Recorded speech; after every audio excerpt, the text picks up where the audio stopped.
So, welcome to you, Etan. Thank you so much for joining this call, this chat. We will keep it pretty informal because, as I just mentioned earlier, this is going to be just a talk, but also a little bit of an interview between two Iranians with very different backgrounds.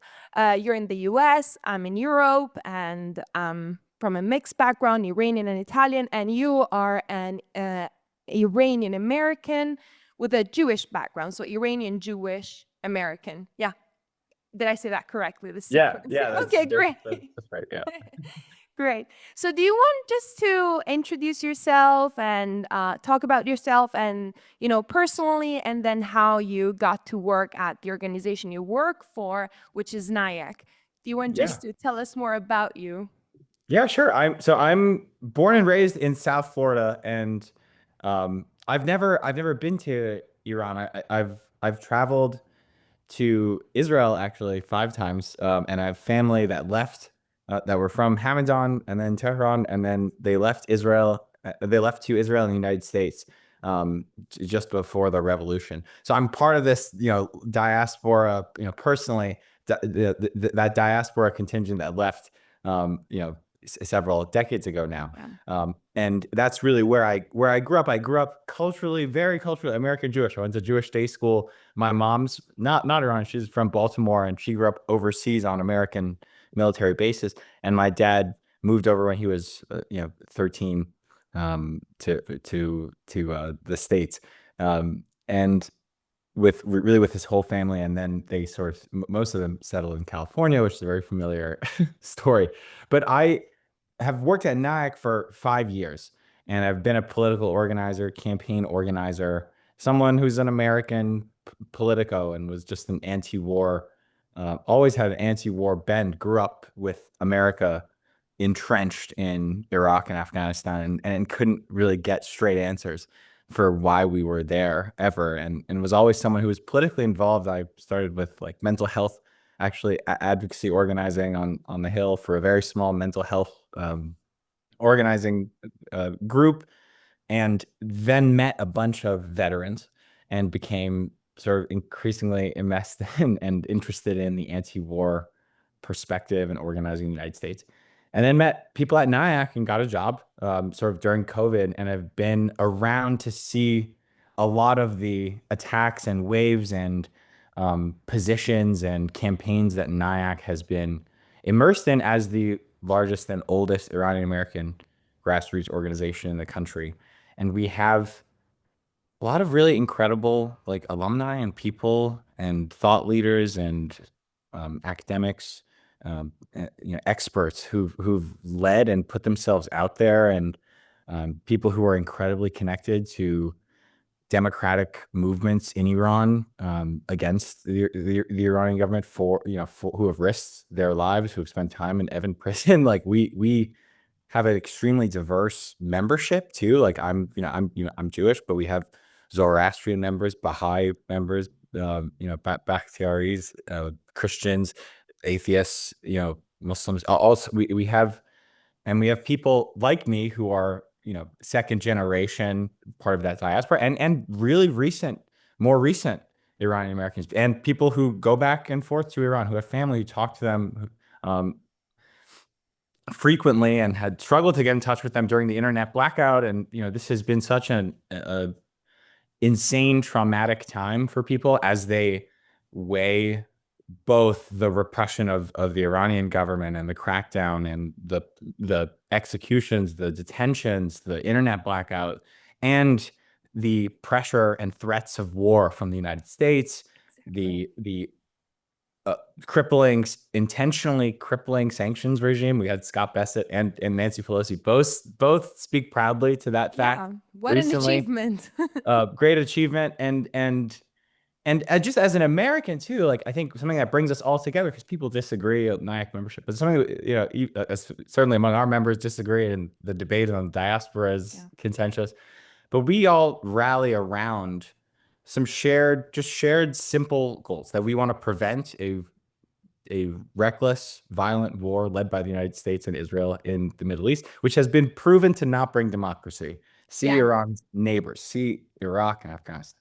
and to do what we can to meaningfully affect American policy, because that's our role. We don't claim to speak for Iranians. They do a great job of doing that themselves and have risked life and limb to do that. We try to speak about American policy, American sanctions, American policy as they relate to internet freedom, granting of remittances to let money into Iran, visa processing for dissidents and asylum seekers, deportation flights, which America packs dissidents up and has sent 3 of them to Iran. Even So there's a lot of recently, it. Yeah, there's a lot of issues that we weigh into. But we've been around for 20 years. We have a membership and the great volunteers who I work with every day. And we had actually last year after the 6-day war, 6,000 new volunteers, new members join, and 30 new chapter captains and real leaders step up in their communities like through last year. And so we're getting attacked. There's a lot of intentional misdirection online to get people mad at each other and not get them organized. And we're trying. exactly, yeah. Someone wrote a few days ago on Twitter that Iranians often look for the cult of personality and not for grassroots political movements and civil society organizations, which require work. They're less perhaps shiny and so on, but they're what, the process itself of working in a civil society organization, the process itself is part of democratization and liberation.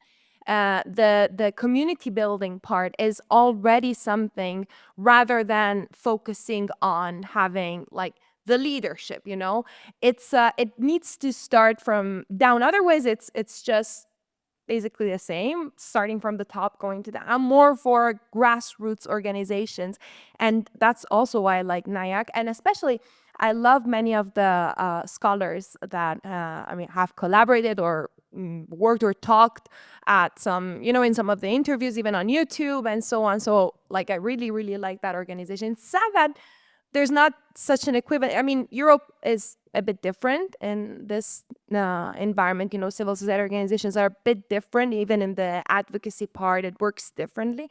But I would really like something like NIAC. It's a very interesting organization, especially now Iranians are increasing here in Europe. So that would be something interesting to see. There are many small groups. There's not something like, more central and big as NIAC. But let's just briefly mention something about you before we go more into the attacks that happened, just to get everyone familiar with you. You just mentioned Israel. You mentioned the fact that you've been there and that you have an Iranian-Jewish background. So from your dad's side, if I'm not mistaken, right? Yeah, from your dad's side. So how did you live that in your perhaps even exploring the Iranian identity, maybe even in your in your interactions with other Iranians at NIAC, or even in the broader diaspora? And also, just if you want to mention the tweet, that I loved, and we talked about that in the past, on your grandfather. So if you want to mention that, and then go back to what I asked you earlier. Then we can get into NIAC, so it makes even more sense. Yeah, no problem. I'm happy to talk about, I think, my Iranianness in some ways, and how that intersects with my Jewishness, because the ties that have actually bound Jews in the region and Jews in Iran are extremely deep, and it's been a personal longing for myself and my family to be able to have a political situation where we could visit Iran, go to Hamadan, go to the graves of Esther and Mordecai, which are there, and be able to do that peacefully. Because right now there are laws that prevent people who've traveled to Israel before, and it's something that personally drives me. And that tweet that you mentioned, is that my grandfather was in he was involved and went to and had affinity for the Tudeh party in Iran, and he also had a plaque of Theodore Herzl's if you will, it is no dream in Hebrew, which is a Zionist you know sort of founder and ethos. And I just think I like to share that on my Twitter because it shows, it speaks right against against the framing and the boxing in that is so constantly done in talking about the Middle East and talking about where people stand and who they stand for and which teams they're on. And my whole identity, as the identity of so many in the diaspora, is caught up in feelings for people, for the people that I've met, the Israelis that are in my family, and the Iranians now that I know, especially after working at NIAC. I know I've come into contact and talked to thousands of Iranians. I organize with hundreds of Iranians who have family in Iran, who go back, who were there. Some were there during the protests, and some recently got back. Some still have family there and have loved ones there, have spouses there. Like it's much different when you look past the governments and the labeling and the narratives that are tried to spin, and you start looking at what just incessantly, which I've had to as a necessity now for my job, look at what can be done to improve the situation tomorrow and next week and next month, and really wrestle with that. Because when you start doing that, you start to have to take accountability for your role. And as an American, we have to take accountability for America's role in this. There's a framing from, there's an attempted framing to say that Trump, you said help was on the way, and now because you're not bombing Iran, and because you're not launching a full-scale war and going with those 2 carrier ships and listening to everything Lindsey Graham and Benjamin Netanyahu says, that you are abandoning Iranians. Meanwhile, America is enforcing and has enforced extreme sanctions that limit our ability in the diaspora to meaningfully help people. And we have, and frankly too, like just as an American too, we're at the diplomatic table. There are all these people who are detained in Iran. There are threats of executions. There's shutting down of the internet blanket. There are meaningful, legitimate things that could be accomplished through American leverage, through negotiation. Exactly. Like right now, like tomorrow, that wouldn't require a quagmire, like plenty of questions about violent regime change to install whoever, possibly Pahlavi, but whoever, who knows if Pahlavi would make it off the plane. I mean, who knows if he really would make it off the plane? The much more likely, the scenario that so many people fear, who also want different government in Iran, they fear that Iran will resemble its neighbors. Though that at the end of all this, it'll resemble Iraq, or resemble Afghanistan, resemble Libya and Syria and these other places where American intervention was promised to deliver democracy. Whereas instead, like, we could listen to actual Iranians, to student groups, to labor groups, to people like Nargis Mohammadi and Mustafa Tajzadeh and even Mousavi, people who are in prison, who are on house arrest, who are opponents of the regime, who speak about this broad coalition that you need to change things in a lasting way. And we want to support that. Of course, everyone wants to support democracy. We want to support actual democracy in America first, because that's where we exist and where it's also under threat here, and in Iran. Here too, yeah. Yeah, like that's what we stand on. Democracy, peace, diplomacy, civil rights, human rights, and immigration. And there's this narrative, that is kind of now so strong in Europe, but in the US and in the Iranian diaspora too, that wants to reduce diplomacy to a sort of giving up, which is not the case. Politics, and especially international politics, is often done with the means that you have in the best possible way, and you should consider that also in your advocacy, in my opinion. So as you said, Trump promised, help is on the way, and this was reiterated also by Pahlavi and others and so on. But then at the negotiating table, and this is what should shock people rather than, oh, they promised and they didn't come. Well, it could even be a relief from a certain point of view. But at the end of the day, at the negotiating table, the topics that are being discussed are missiles, the militias in the region, and of course the nuclear question, which Trump described as completely solved just a few months ago. And he didn't even achieve that. So imagine a regime change. So the point is, if those are the topics that the U.S. is really focusing on the negotiating table, well, it means that the U.S. is not willing to spend its leverage on human rights. I honestly think that many in the Iranian government and in the system, just for their own survival, would much rather give concessions on human rights aspects than on missiles. The nuclear question is separate. I think they use it as leverage. They could work on those aspects for a relief, sanction relief, and so on. So that if you really care about human rights, why don't you put demands on that side and use your leverage on that side, which is what you mentioned. And I honestly don't understand why so many Iranians in the US don't see that as a viable option. And they actually see that as treason, or as being regime supporter. I don't want this. I have no ideological or political affiliation with this regime, but it seems to me this one a rational path. And I don't understand why it it's not seen in the same way. You can provide immediate relief to the people living in the country, both economically, because sanctions are hurting them mostly, and from a human rights perspective too, maybe, if that's the leverage that is being used by the US. So I just don't understand why so many, and we really depend on the diaspora in the US for this. Of course, it's not that they have all this power, but the European one is not as organized. And the US is much more relevant here. Europe is less relevant.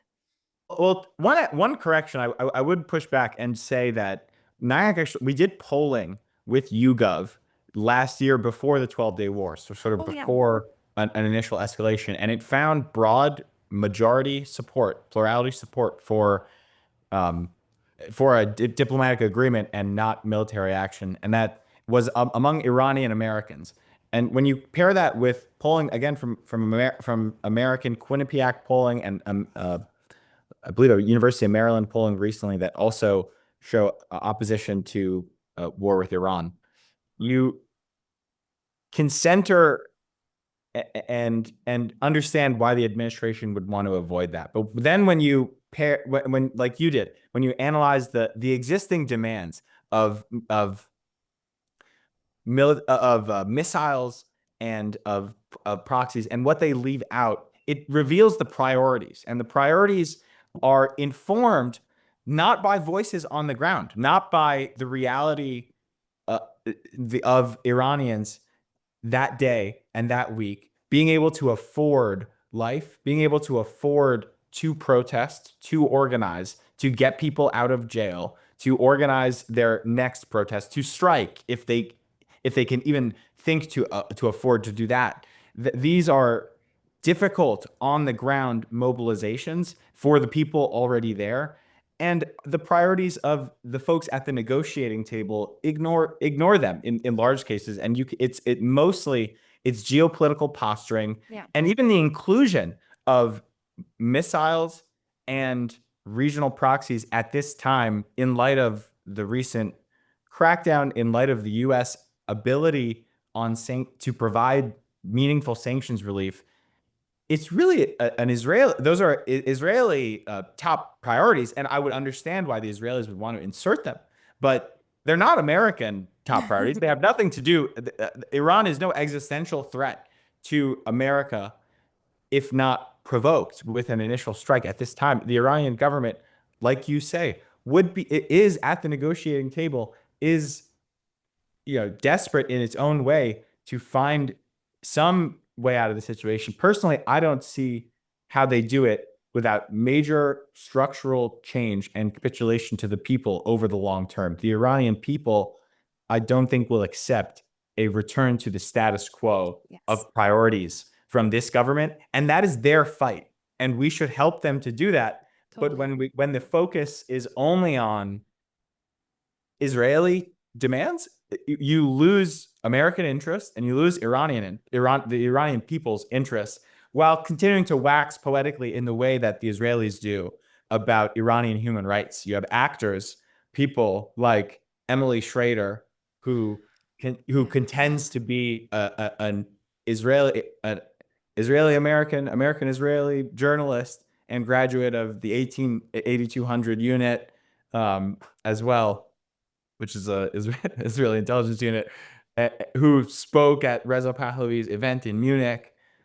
You see the attacks against Christiane Amanpour for her event. You see this fundamental campaign to go all in on full-scale war and speak on behalf of the Iranian people and say that millions of Iranian people want this exact thing, while ignoring their daily reality, while ignoring the internet, while ignoring their pocketbook, while ignoring their ability to go to the hospital and trust there'll be any medicine or procedures that'll work. Like that is what is frustrating about the debate. But if you actually take the time to talk to people, you find a lot of agreement. And I'm sorry to ramble, but No, go on. I love it. I'm a NIAC. I'm on NIAC's website. I'm on our social media. I went to protests, events in New York. I listened to the demands of people.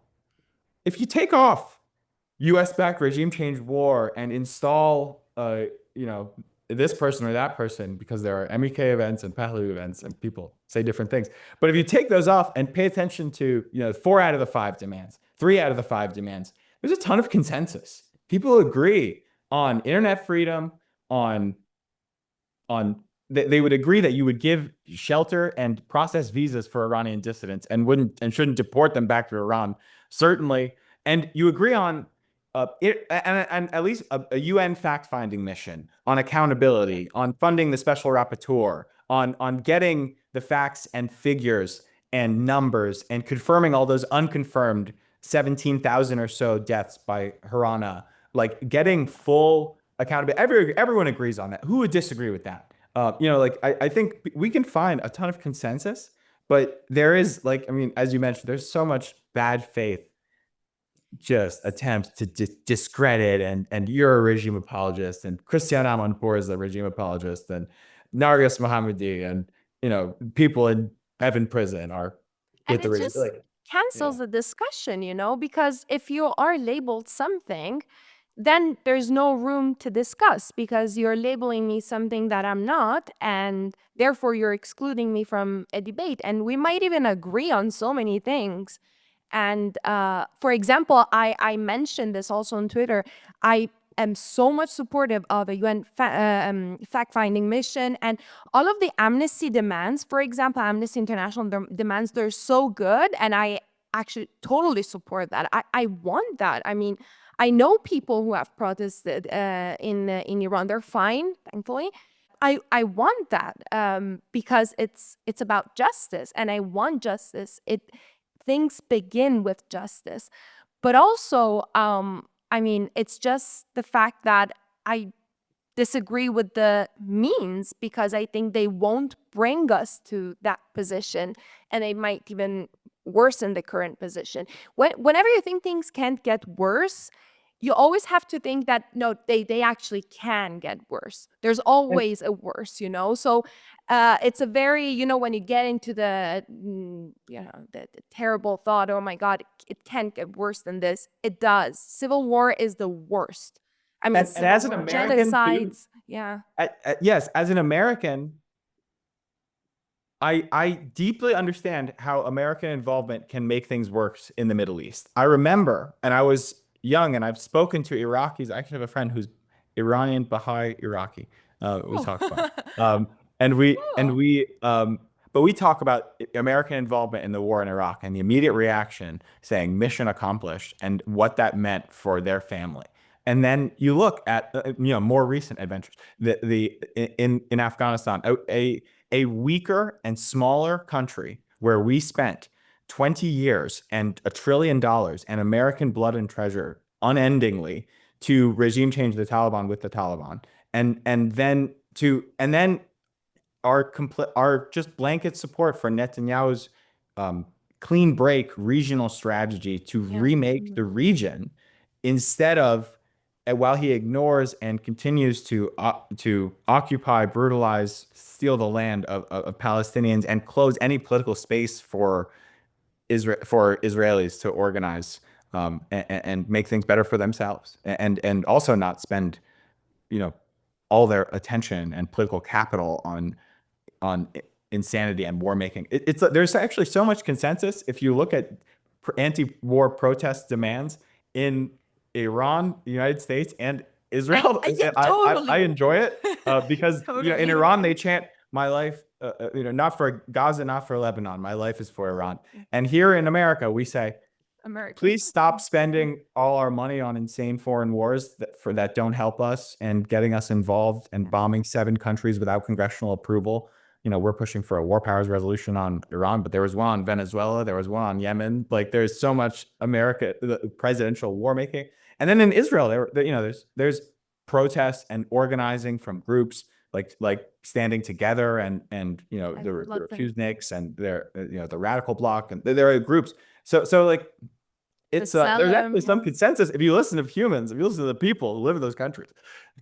Yeah, there is, and so it's exactly. So if you look at the points, there's so much room for agreement.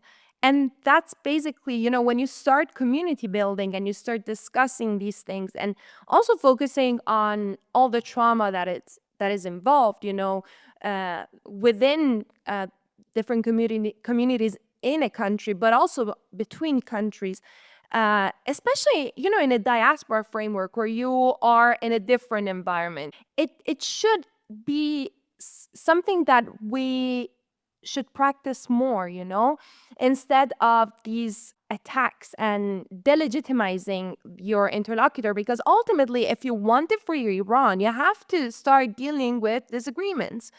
And that's how freedom and democracy works, basically. And indeed, about that, and, diaspora and NIAC and so on, NIAC has been accused by many of being like reformist, supporting the regime and all the attacks, especially to Trita Parsi and everyone else, of course. I just wanted you to explain how American law works for organizations like NIAC, because the point is that something that any person should ask themselves is, well, the U.S. wouldn't hold an organization active if they really had some real connections in supporting the regime and then, illegal things. I mean, especially on Iran. They would not close one eye on Iran. Maybe they would do it for other countries, but most definitely not for an Iranian American organization. So can you just tell us how the law works so we understand that? So yes, absolutely. NIAC is an Iranian American organization. We were founded in 2002. We are a registered nonprofit, which means you have to publish your tax returns every single year. And we've been audited every year and have a platinum certification from GuideStar, which also performs independent audits of nonprofits. The scrutiny on Iran in America is immense. The IRGC is designated as a terrorist organization in capacities in America. Scrutiny on Iran is immense, and NIAC, to have any credibility within the diaspora, because of the trauma that people like my family and thousands and thousands of others have brought with them because of their experiences in Iran under this government or under previous governments. We have to be able to speak to that So because of that, we keep a human rights tracker newsletter where we publish and condemn the many crimes of this Islamic Republic weekly. We also NIAC actually was helped lobby and push for the UN Special Rapporteur to be established in 2015. And we anger and piss off Iranian hardliners in Iran because of our positions. There's a clip that's been making the rounds of Fouad Izadi, who's an Iranian academic speaking, who goes on state TV, and he's speaking to others. And he's sort of it touches on your point. He's angry and lamenting that Iran doesn't have an Iran lobby. Well, other countries have registered lobbies. You have to register under FARA, which is I forget the designation, but it's a official designation when you represent another country. And I believe Pam Bondi was a registered lobbyist for Qatar at one point. And people lobby for foreign governments openly in the United States. There's much debate right now saying that AIPAC which is not designated under FARA, should be. And that's because AIPAC never criticizes the Israeli government. And it does not offer space for American Jews, which it purports to represent, or Israelis, which it purports to represent in some ways, to offer critique of the Israeli government. So you have to go looking for other groups like J Street, like Jewish Voice for Peace, like If Not Now, which I'm involved in, and Rabbis for Ceasefire and Standing Together, and these other groups. As a Jew, I have to go looking for those groups because AIPAC fails to offer that and meets with members of the Israeli government, organizes trips for members of Congress to the Israeli government, etc., and spends money on American elections to kick out anyone who speaks against Israel from Congress. So that's why people want AIPAC designated. Meanwhile, NIAC, just so everyone knows, NIAC since 2002 has been on the, since 2022, the Women Life Freedom Movement has been on the record with our official position being that we support domestic internal-led regime change in Iran, officially. And we also have condemned the massacre of protesters by this Iranian government recently. And as I mentioned, keep our human rights tracker publishing these condemnations and reports every week, which we brief members of Congress about, which we take deeply into our work every day. But we get accused of being an Iranian regime lobby while holding these positions. And it's if you really look at it, I would just encourage anyone who's seen a video, because it is extensive. I mean, certainly Iran International, many Israeli actors like Emily Schrader, the Pahlavi lobby, he also has a lobby called Nufti. Nufti. The MEK also have lobbying groups, and our Wikipedia. We get attacked, and there's a huge coordinated campaign against us to smear us as this lobby. But I would encourage everyone, if you see any of this stuff, which is out there, certainly, I'm not gonna deny it. Just read our website, read any of our statements, and try and use that. Look at one of our many publicized YouTube events. We did a hour-long panel with Stephen Kinzer and with Jamal Abdi, our NIAC president, recently. And they talk extensively, openly. We do public events all the time. We have volunteer chapter meetings. We're very open and transparent. If you actually look at our stuff, but most of the attacks, they're centered on trying to discredit us, just like regime lobby, regime apologists. Meanwhile, I could not. You can't even go. I can't go to Iran. I literally can't go. And I don't speak Farsi. I'm an American fully. I have to rely on my volunteers and my staff.